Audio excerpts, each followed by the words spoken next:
One day, you're tucking your son into bed, kissing your wife goodnight, and the next, you're shivering under a bridge with nothing but a cardboard box between you and the freezing wind. That was Mark Carter's reality. A man who had once built a home, a family, and a future, reduced to whispers of judgment from strangers and the sound of rats crawling through the trash. But it hadn't always been this way. Mark's life, while never extravagant, was steady. He worked a modest office job in the city, nothing flashy, but reliable enough to pay the bills and take care of his wife, Sarah, and their little boy, Joshua. Mark was not the kind of man who needed much. His joy was found in simple things. Every evening followed a ritual. He would hang his worn jacket by the door, greet Sarah with a kiss, and sit at the kitchen table where the smell of dinner filled the room. Laughter always found its way into their conversations, even when money was tight or work had been exhausting. But the heart of Mark's day was always Joshua's bedtime. He would read his son's favorite book, Goodnight Moon, over and over, no matter how many times Joshua begged for it. At the end, he would lean down, kiss his forehead, and hear the words that melted every ounce of stress in his body. "Good night, Daddy. See you in the morning." To Mark, those words weren't just a child's ritual. They were proof that his world was stable, predictable, safe. But safety is fragile, and life doesn't ask permission before it takes. It started on a rainy Thursday night. Mark had been driving home from work, stuck in traffic, while Sarah and Joshua headed back from visiting her sister. Joshua had fallen asleep in the back seat, his small chest rising and falling in a peaceful rhythm. Then headlights. A blinding flash, tires screeching, a deafening crash. Mark would never forget the call that shattered his world. Sarah had been pulled from the wreckage alive, but broken in ways no human should ever have to endure. At the hospital, Mark's hands trembled as he signed forms and listened to words that didn't seem real. Multiple surgeries, months of rehabilitation, a recovery so long and costly, but it felt less like a road and more like a mountain he wasn't sure they could climb. But Mark wasn't the kind of man to give up, not on his wife, not on his family. He drained his savings. Every dollar, every cent he had once set aside for Joshua's future disappeared into medical bills. He took out loans, maxed every card, picked up overtime until his body ached and his mind felt like it was splitting apart. But the numbers, they didn't shrink. They only grew. Collectors called, their voices cold and unyielding. Letters piled high, each one a demand he couldn't meet.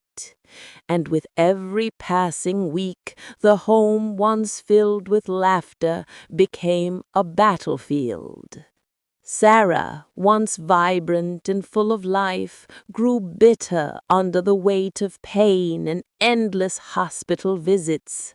Joshua's laughter was replaced by silence, confusion, questions Mark couldn't answer. One night, after another argument that ended in slammed doors and tears, Sarah looked at Mark with eyes so hollow it scared him. "I can't do this anymore," she whispered. Her bag was packed. Joshua clutched a stuffed bear to his chest, wide-eyed and trembling. "Sarah, please," Mark begged, his voice breaking. But the door shut. And in one night, Mark lost his wife, his son, and the last piece of the home he had built. At first, Mark tried to hold on. He kept working, kept fighting, but the weight of debt, loneliness, and despair dragged him under. His body eventually gave out. One missed shift became two. Then a termination letter sealed his fate. Soon the bills weren't the only thing he couldn't pay. Rent slipped through his fingers. The apartment emptied, one eviction notice at a time. And then there was nothing. No home, no family, no warmth. Mark Carter, once a father and husband, became just another nameless figure wandering the streets, swallowed by the city that never stopped moving. His first night on the streets was the hardest.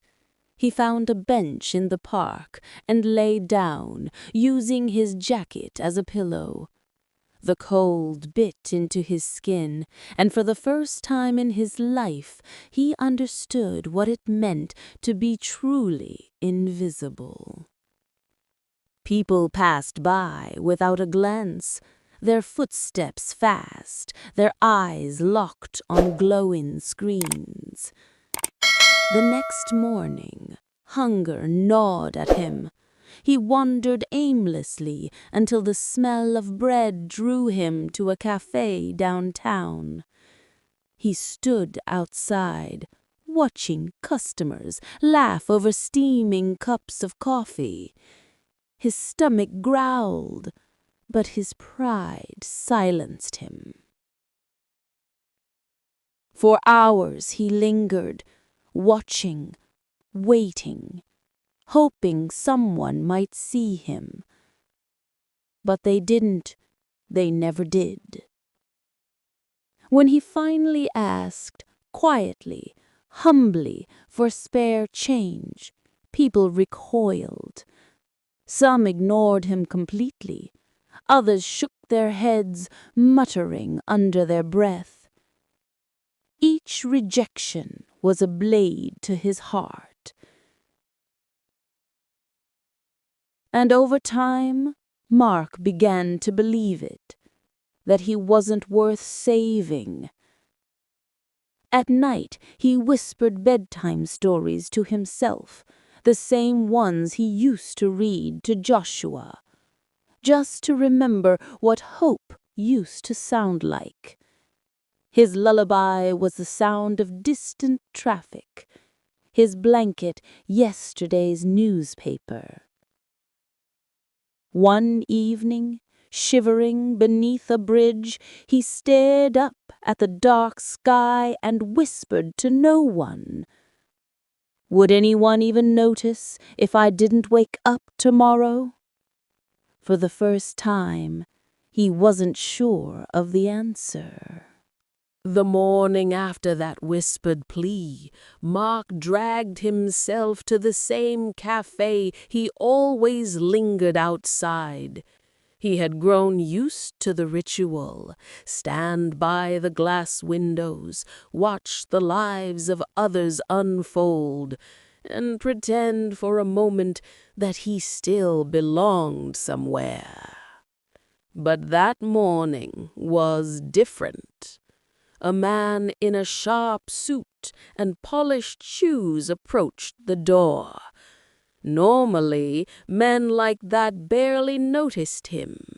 They walked fast, their eyes fixed straight ahead, their minds already in their boardrooms and meetings.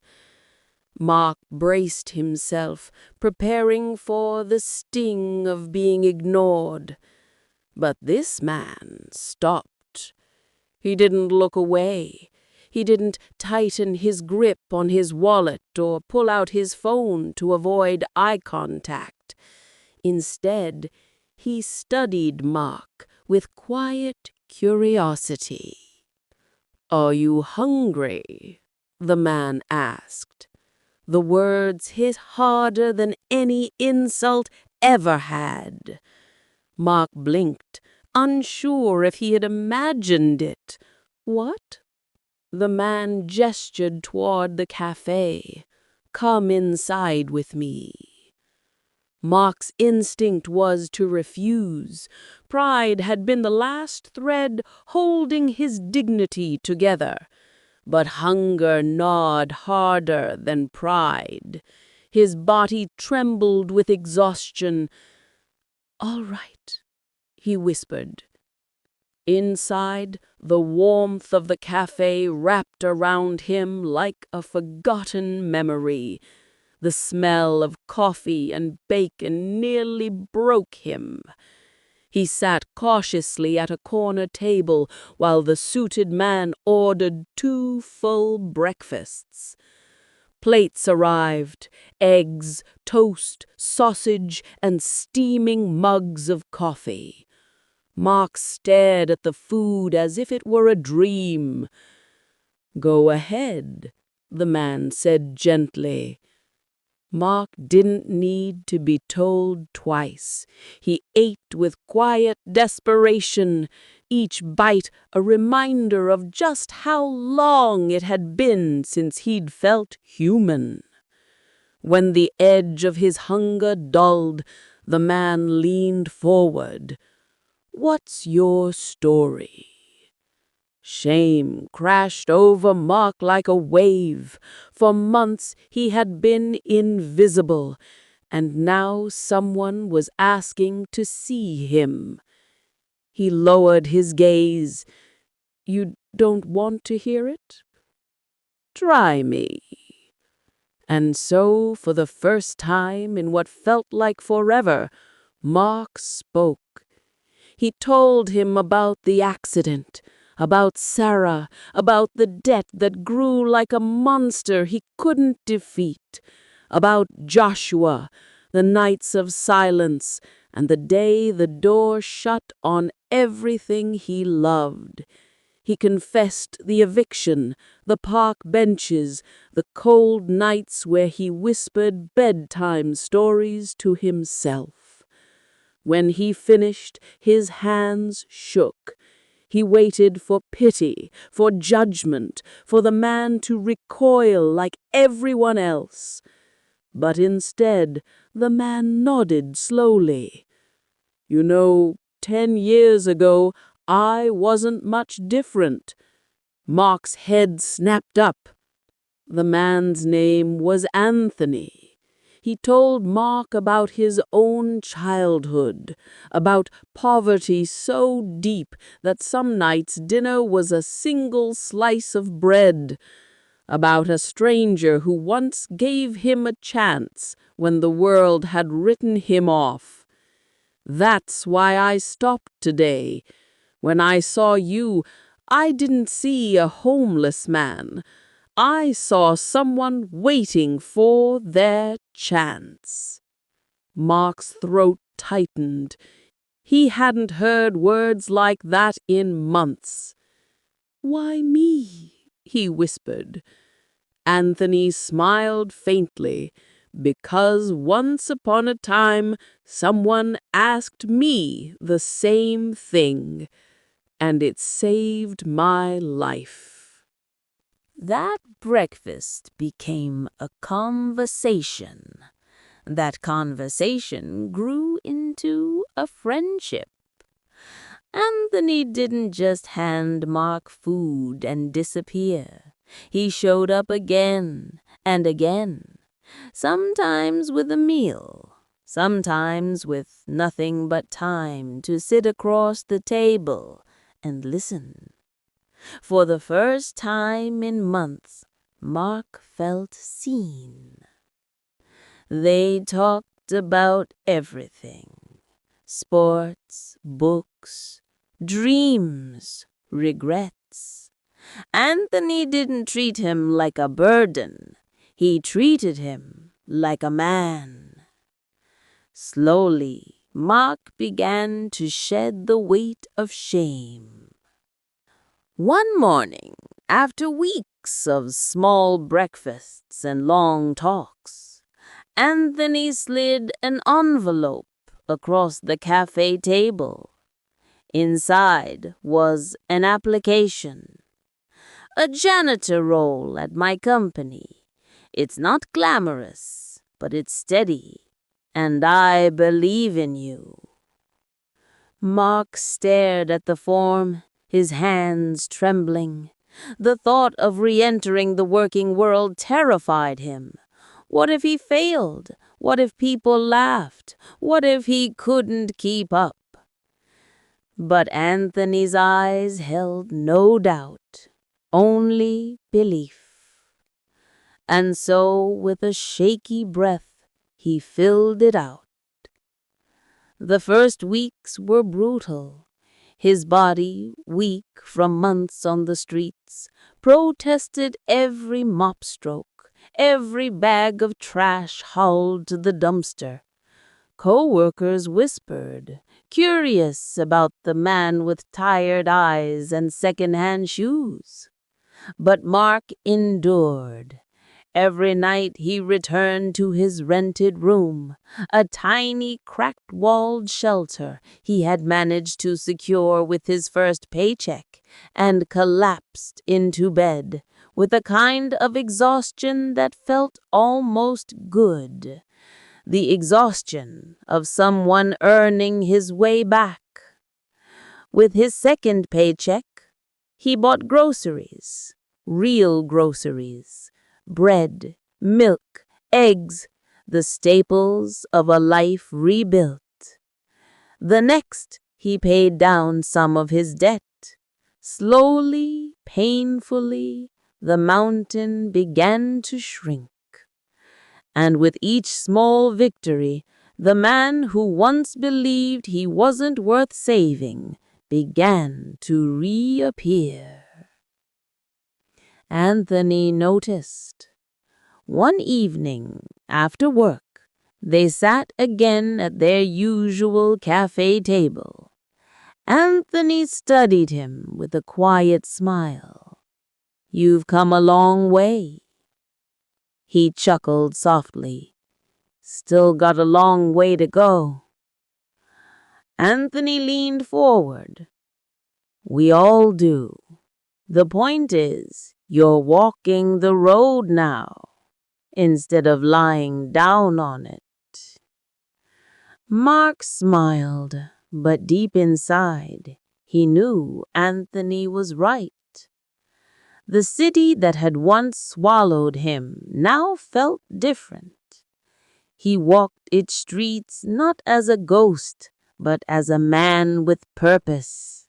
He noticed things he had once overlooked, the way sunlight reflected off glass towers, the sound of children laughing in playgrounds, the scent of roasted chestnuts from a street vendor. Life had color again. Then, one night, after a long shift, Mark was heading home when he noticed someone at a bus stop. The figure was slumped on the bench, a young man in a torn hoodie, his arms wrapped tightly around his stomach. His shoes were worn through, his face pale with hunger. Something in the young man's hollow eyes froze Mark in place. It was like staring into a mirror of his past. Mark's mind flooded with memories, the cold benches, the gnawing hunger, the shame of being invisible.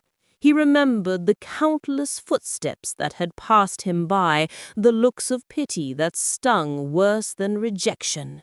He remembered whispering to himself, "Would anyone even notice if I didn't wake up tomorrow?" And then he remembered Anthony. Mark approached slowly. "Hey, you okay?" The young man startled, pulling his hood lower. "I'm fine," he muttered, though his voice cracked. Mark recognized the lie instantly. He had told it himself too many times. "You eaten today?" Mark asked gently. The boy hesitated, then shook his head. Mark felt something stirred deep within him, in unshakable certainty. He crouched slightly, offering his hand. "Come on, there's a diner down the street. My treat." The boy's eyes widened with suspicion. Why? Mark smiled faintly. "Because once upon a time, someone did the same for me, and it changed everything." The diner was quiet, nearly empty at that hour. Mark slid into a booth across from the young man and ordered 2 hot meals. When the plates arrived, the boy devoured his food with the same desperate hunger Mark remembered all too well. Mark didn't interrupt, he just let him eat, let him breathe, let him remember what it felt like to be human. Finally, when the boy slowed, Mark asked the question Anthony had once asked him.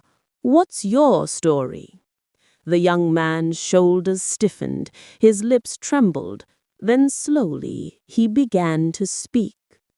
He talked about mistakes, about losing his job, about his family turning their back on him, and nights spent wandering with nowhere to go. His voice carried the weight of someone who believed he no longer mattered.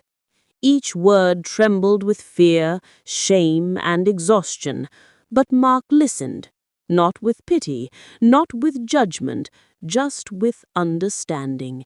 He knew that tone, that hopelessness, that feeling of being invisible to the world. He had lived it. When the young man finished, he lowered his gaze, expecting rejection or cold indifference. But Mark reached across the table, resting a firm, steady hand on his arm. "I know how it feels," he said softly. "I've been where you are. I know what it's like to think the world's forgotten you. But you're not forgotten, not by me, and not by the future waiting for you if you keep fighting." Tears welled in the young man's eyes. He blinked rapidly, the emotions he had suppressed for years threatening to spill over. You really mean that?" he whispered. Mark nodded. "I do. One day, someone gave me a chance, and it changed everything. Now I'm giving you that same chance." From that day, a new rhythm entered Mark's life. He became a mentor, a friend, a guiding hand to someone who reminded him of his own past. Slowly, the young man regained confidence, learning that life didn't have to be a constant battle to survive, that someone cared, that he mattered. And as he watched the young man begin to find his footing, Mark realized something profound. Kindness wasn't just a gift, it was a cycle.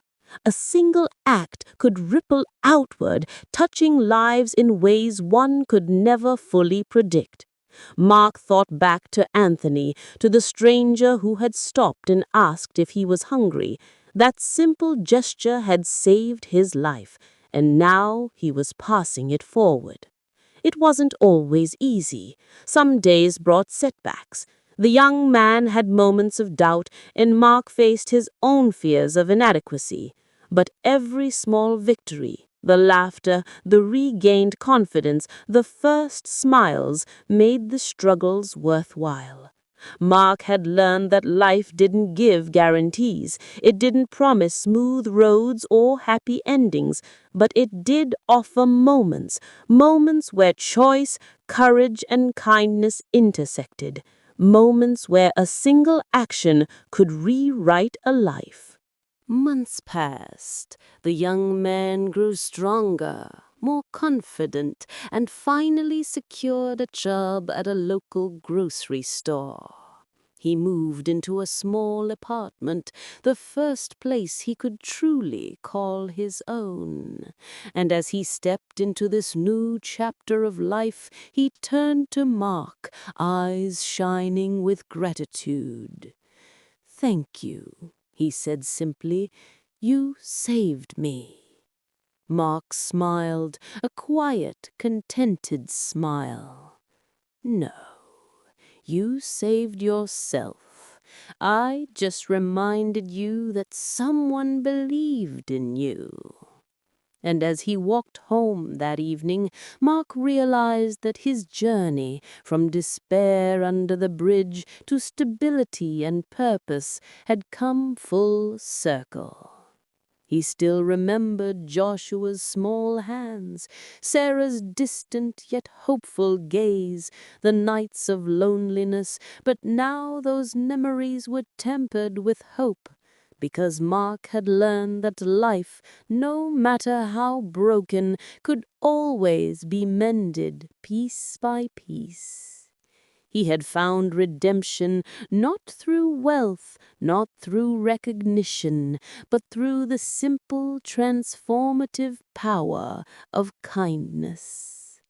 Standing outside the cafe one crisp morning, Mark noticed a familiar scene. Another person, young and weary, sitting alone, eyes downcast, hoping the world would somehow notice him. Mark took a deep breath, feeling the weight of the past years and the strength of the journey he had endured. He approached the young man, extending the same offer that had once changed his own life. "You hungry? Come inside with me." The young man looked up, startled, doubt etched across his face, but Mark only smiled gently, the warmth of understanding shining in his eyes. "It'll be okay. One meal, one conversation, that's all it takes to start." And just like that, the cycle began again. Because Mark had discovered the truth, kindness doesn't just change the one who receives it, it transforms the one who gives it.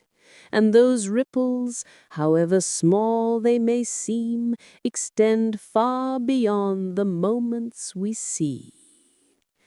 Kindness isn't just contagious, it's life-changing. Mark paused for a moment, looking out at the city that had once swallowed him. The same city, with its hurried footsteps and cold windows, now seemed filled with possibility. He could see hope in the faces of strangers, potential in those who felt invisible, and beauty in the ordinary moments that make life worth living. And in that quiet realization, Mark smiled, because he had learned the most. Thank you for listening. If you want to hear the next chapter, subscribe for more engaging story.